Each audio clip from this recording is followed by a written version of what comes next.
allow me now to introduce to you the NLP pipeline in AI. So I say here pipeline, it's because data in the form of text, no, is considered to be unstructured data. Even though it is written in a paragraph form, no, it is written in text, no, it is treated by the machine to be unstructured data. And by that meaning that it's just a blurb of text for it. We might be able to make sense of it because hey, we know what we wrote down, but how is the machine or how is the model able to understand what we have written? So this is where the pipeline would come in. And the steps in general would consist of several steps. Now, based on my research, I was able to find out that most of the pipelines that are currently being used nowadays, although here we have seven, we only have five most important steps to take. This is not to say that the other two can be dismissed. No, it just says here that most of the references that I was able to get here refer to these five basic steps to be the foundation of an NLP pipeline, meaning that this is what a pipeline would consist of, right? Now, in some sources, these are the basic steps in NLP, but again, how the pipeline is implemented, you can use machine learning model life cycle in order to process the given unstructured text. Okay, so we have here seven general steps. So I'll go through them one by one. First one, sentence segmentation. So these are the questions that were raised in your Kahoot this morning. So first off, sentence segmentation. So as the name implies, so this step divides the entire paragraph into different sentences for better understanding. So if I were to take English as an example, we can use the period here to be as a delimiter between the different texts found in a given paragraph. So suppose I was able to take this example paragraph from, say, Wikipedia. By the way, the steps I was able to find here, what I'm referring to is the general steps found in this source. So I'll just give credit where credit is due here, as well as the example that was given there. You can locate this one up. Um, Notice that I have here a series of paragraphs involved. Sentence segmentation, as the name implies, just means chopping down the entire paragraph into smaller text. Now, this would differ depending on how a sentence is broken in a given language, right? So for us, English speaking, and in fact, some also Western and a few Eastern languages use the period as a means to delimitate a given sentence. There are some languages that use other symbols for them to separate a given sentence. And it doesn't have to even be a period. It can even be a question mark or an exclamation point, right? If you say know how to speak Spanish or you know a bit on or some of the Spanish languages, say Spanish speaking countries such as Spain, Brazil, no, Mexico, for instance, you may have noticed that in their exclamation point or even in their question marks, um, they use not just the symbol for question mark or the exclamation point only. Normally, they would also place it at the very beginning, but in an upside down form, right? So that is also where sentence segmentation would come in immediately telling the model that, hey, this is only the certain part of a certain sentence, whether is it declarative, in an inquiry or an exclamation. Okay, but here we just used a period for this example. Okay, so after a sentence has already been broken down, then the obvious step is to break down the sentence into smaller phrases. Take note, I use here phrases, and that more technical term for this are tokens. So this is where the next step would come in, tokenization. So tokenization breaks the sentence into separate words or tokens. This helps understand the context of the text even more. When tokenizing the sentence, it is broken into separate words or phrases based on the model's set threshold. Depending on the model or on the language model that you want to refer, a token can be within a sentence separated with spaces. It can even be symbols. It can even be the characters themselves, right? So comparing again English, it is easy for us to understand that a word is also a token. But take note that not always the case. Sometimes some tokens can even consist of several English words put together as one. Okay? If I'm going to take here an example of another language, say Japan or even China, wherein each word can be tokenized into a specific symbol, no? Then those words can be expressed as one word. So this is especially nuanced in Chinese and in Japanese language. For example, the word sushi, if you are to translate this into its kanji form in Japanese, no, it consists of two characters, su and shi. If you are going to take it from in the word itself, sushi, we know that it is a food, we know that it is a Japanese dish.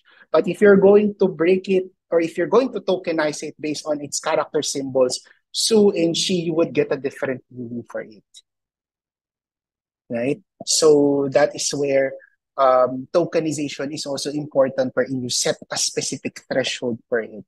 Is a token equivalent to one word? Is it equivalent to only letters? Is it equivalent to characters or phrases? It still depends. Okay? Now, after we have tokenized the given sentence, in my example here, no, the next step would now involve stemming. Now, stemming and the next step of it, which is lemmatization, are somewhat a bit of a confusing step. I mean, I for one, I'm also confused when I first heard these two terms. But here's how you would simplify it. Stemming helps in pre-processing text. It is a means to normalize words based on their base or root form. In other words, it helps to predict the parts of speech of each token. Okay? Now, suppose now I have a given text, London. Okay? So, its obvious base form is also London. So that is its stem, right? Well, actually, no, if you're going to look at it, no, you can, if you're going to refer to stemming, right, you can even split London into two words, lon and don, which can even mean different things. Lon can mean the abbreviation of longitude, and don can mean to don or to wear, right? In stemming, you just take that given token and just break it based on also not just the word itself, but even the surrounding tokens with it. Okay? This token is then fed into a part of speech prediction model, and it's able to identify what kind of stem is it. Is it a proper noun? Is it a verb? Is it a conjunction? Okay? A determinant? Okay? So taking my example a while ago, you then give each token an assigned role in its sentence, wherein it can then be given whether is it a proper noun, a conjunction, or an adverb. Okay, this is also the step wherein if there are some words that would say are what you would call this combined to other prefixes or suffixes, no? Stemming is able to cut out those prefixes or suffixes and just take the base form of it. So for example, eating, we know that eating, if it goes through the stemming process, it can split it into eat and ing, and then disregard ing altogether. We just take the eat part. Okay, so if stemming is more of like taking the base or root form, lemmatization, so one thing to also consider here for stemming, this also considers understanding the basic syntax of a given word. We know how London is spelled, right? So in lemmatization, it removes inflectional prefixes or suffixes and returns the canonical word of the canonical form of a word. So if stemming is to the base or root form, lemmatization is the canonical form.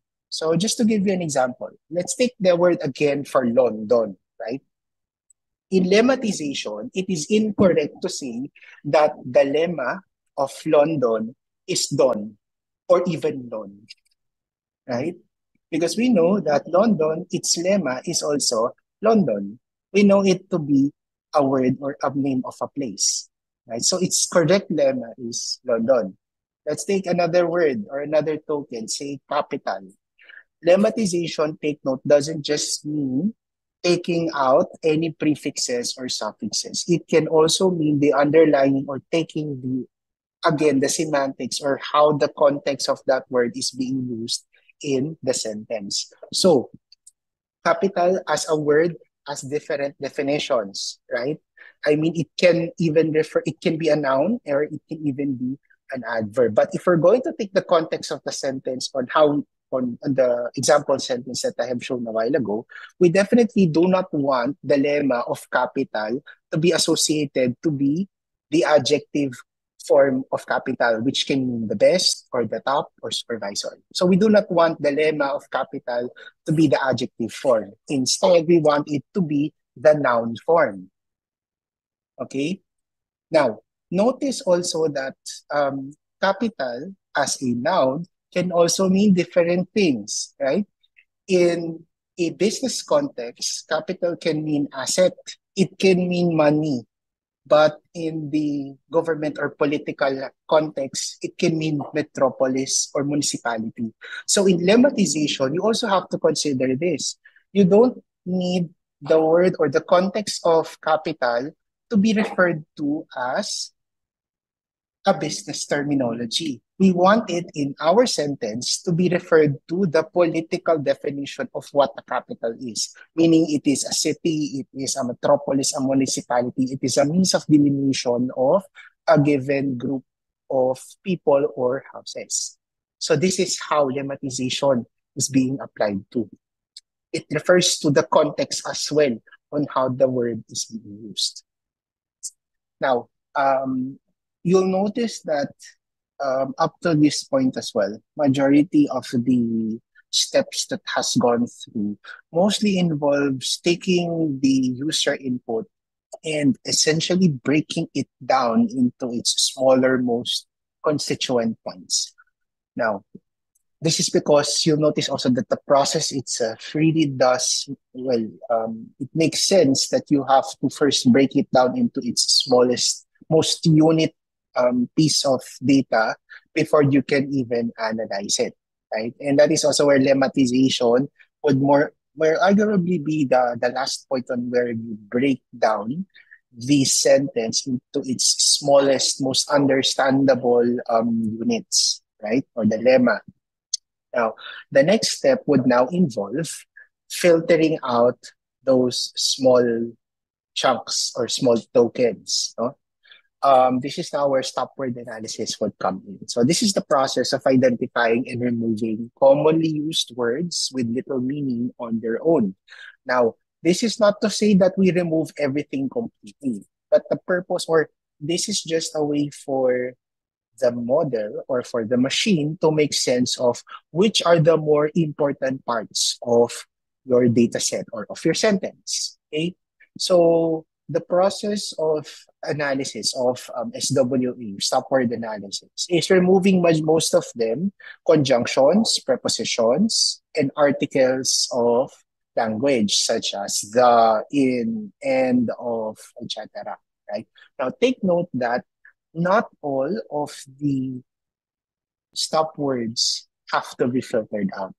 Okay, again, similar to how tokenization would come in, a threshold is also set. Just to give you a classic example, we consider our country alone. Do we say Philippines? Whenever a country say uses the word Philippines, it is normally not referred to just as Philippines. The Philippines normally. So the there is an example of a stop word. But when you try to tokenize it, you do not remove the you do not filter out the word the in the Philippines. So that's an example. Or another example here would be in some if we're going to look at it from an academic perspective, you do not say just China. Okay? You say the People's Republic of China. right? It's a full word or it's a full term, the People's Republic of China.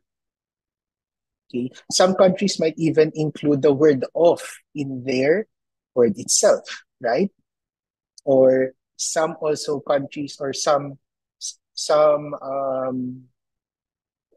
models would in fact even filter out some words that are also significant to the name of a country. Like for instance, South Korea, North Korea. You do not filter out the word South or North.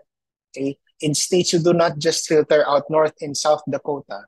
You still include the word North and South, right? So it still depends, but the point here, and take note that just because we filter out something doesn't mean that we remove it completely from the sentence. It's just a means for the model to understand which are the more important parts of that given sentence. So if I were to say, take again my example here a while ago, we now know that after this sentence has gone through SWA, we now make sense now that most of the important words here are London, capital, most populous city, England, United Kingdom. Okay, so that is SWA is being used. The next one is dependency parsing. So how does it work? Now, after filtering out the most important words needed for that sentence, the next step is now to find out how the words are associated with each other. And the model would normally use a tree form or a logical structure in order to correlate the different words and how they are being used in a sentence. Now, algorithmically speaking, or coming from a algorithms perspective, computer science perspective, no, you take normally a root word that would serve as your parent word, and from there branch out to other words associated to it. So if I were to take again my example a while ago, let's take any random word. Example is. Okay. Take note, is also a stop word analysis, but for this specific process, because it has already been word or considered to be a stop word, no, regardless, it is still considered as part of the sentence itself, but it is just a reference point. And from there, understand how is the word is associated to London? How is it also associated to capital? Okay, so we know that is a verb of the word be of nor the present tense of the be verb, and it is connected to London in order to describe it as a proper noun, right? And it is also connected to capital, wherein capital is also a noun. So London is capital. So you'll notice there that it is trying to describe London to be another form of a noun, right? Which is a capital. Make sense? So from there, no, apart from that, you also need to understand or through dependency parsing, make sense of how other stop words are also associated to the main important words themselves. So taking here the example of capital, we know that it is connected to the word the and the word the end. We know that the word the is the determiner and the end is the conjunction. Okay, and since the word end is also connected to another word, no, but it is mostly associated to end the city and the most popular city. Back to my sentence a while ago, it's not connecting to end anymore, but it is more of referring to the word capital, and the capital is connected by end, connected to city. So it's a bit confusing at first, but my point here is that through dependency parsing, you're now able to associate the different words and how they are now connected with each other. Okay. The last step is the part of speech tagging. This is where mm, your language or your English proficiency, if we're trying to parse out an English language, right, or the English language itself, this is where your part of speech will come in. This is also the step wherein you assign now the different roles in a given word based on how it is used in a sentence, considering also the grammar. Okay? So in a while back, no, part of more description here, part of speech tagging is the process of assigning grammatical labels or tags to each word in a sentence. right? This is different from stemming. So you'll notice that we know that London is a proper noun, right? But in part of speech, we know that um, London is also your subject. So adding that subject in London is where the part of speech tagging would come in. So these tags correspond to the word's function within the sentence. If stemming more is related more on what the word is about, part of speech tagging is more of like how the word is used in the sentence. So what I tell you, NLP is also a linguistics 101 course. Okay, so such as the noun, the verb, the adverb, adjective, and so on. Okay, this is also important, especially for this part, because not all of the languages that we have nowadays follow the typical SVO or subject verb object structure. It still depends, in fact, right? So in my example here a while ago, using that same example, we now know that the word London, not only is it also a proper noun, but it is also assigned as a subject. Okay, we know now also that the word is also assigned as a word to be, which is an attribute associated to capital, which is also a noun. Okay, which is in a way also your object, right?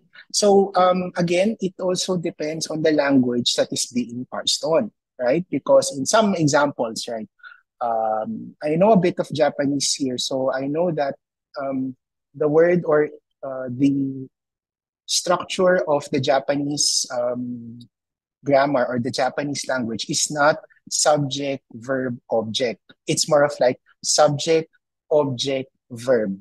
So it's different. So if I were to say the cat is eating, so notice that the cat is eating, subject, object, verb. That is how it is spelled out in English. In Japanese, it would say neko ga tabemasu. So neko ni wo tabemasu. So it is structured out differently compared to English. You also have to consider in the part of speech as well the different voices on whether is it active or is it passive. So this is also where its proper tagging would also be given. Okay. So even though my apologies there, we also already also tackled a bit of linguistics there, but again, NLP here, it's somewhat related. So I hope you're able to understand here. But again, out of the seven, the most core basic steps that you have to only consider are the five ones. So let me go here. Let me show it here again. So it is this one, right? So these five. Okay. But again, if you want to consider also NLP across several sentences, you can include the first one. Now, in some references also, dependency parsing is associated to be part of speech, right? So it is also merged along with the functionality of part of speech. Okay? But in the reference I was able to find, it is considered as a separate step. Okay. Now, moving on. Having said that, no. Now, because NLP goes through several steps all at once, you now understand the overall complexity on how it works, no? And implementing this in the form of a language model is a challenge already on its own.